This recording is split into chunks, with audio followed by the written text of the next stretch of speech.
काही दिवसांपूर्वीच एक विद्यार्थिनी एसटी बसमधून पडली आणि तिचा मृत्यू झाला। शाळेत जाताना अचानक एसटी बसचा आपत्कालीन दरवाजा उघडल्याने ती रस्त्यावर फेकली गेली। एसटीचा प्रवास सुरक्षित प्रवास असा दावा महामंडळाकडून केला जातो।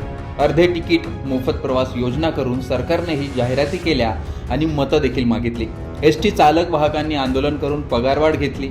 हे सगळं होत असताना मात्र अद्यापही खेडोपाडी जाणारी एसटी बसची अवस्था काही सुधारताना दिसत नाहीये।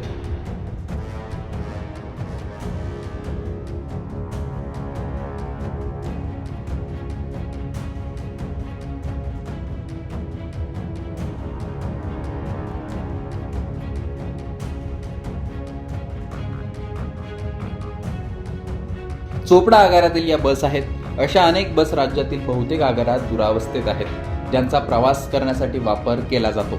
राज्यात एसटी बसने प्रवास करणारे प्रवासी वाढतायत, मात्र बसेस काही त्या प्रमाणात नव्याने आणल्या गेल्या नाहीत असं चित्र आहे। राज्य परिवहन मंडळाच्या बसेस बऱ्याच जुन्या असल्याने बसच्या खिडक्या तुटलेल्या आहेत, आतून सीट कव्हर फाटलेला आहे, पत्रा निघालेला आहे। अशा दुरावस्थेत असलेल्या बसेस रस्त्यावर धावताना दिसतायत आणि त्या बसमधूनच प्रवास करताना प्रवाशांनाही जीव मुठीत घेऊन प्रवास करावा लागतोय।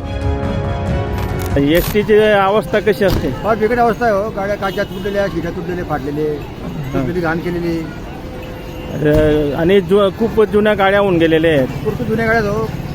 तर नवीन गाड्यांची व्यवस्था केली पाहिजे सरकारने। नवीन गाडी व्यवस्था केल्यापासून ते करत नाही, परवाचे हाल होत आहेत। यायला गाडी नाही अजून, गर्दी वाढली आणि हो गर्दी।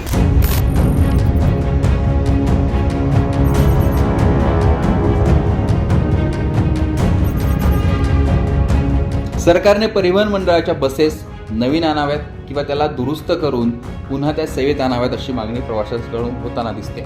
आपण अनेक व्हिडिओ देखील पाहिलेत की पावसाळ्यात एसटी बस पाणी गळताना दिसते, तर अनेक वेळा असंही बघितलंय की कुठे दरवाजाला कुलूप लावलेला आहे तर कुठे दरवाजा बांधलेला आहे।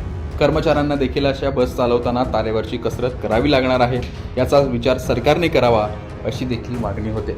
एकूणच राज्यातील एसटी बसची असलेली दुरावस्था याविषयी तुमचं मत कमेंट बॉक्समध्ये सांगा। लोकमतचं यूट्यूब चॅनल सबस्क्राईब केलं नसेल तर आठवणीने सबस्क्राईब देखील करा।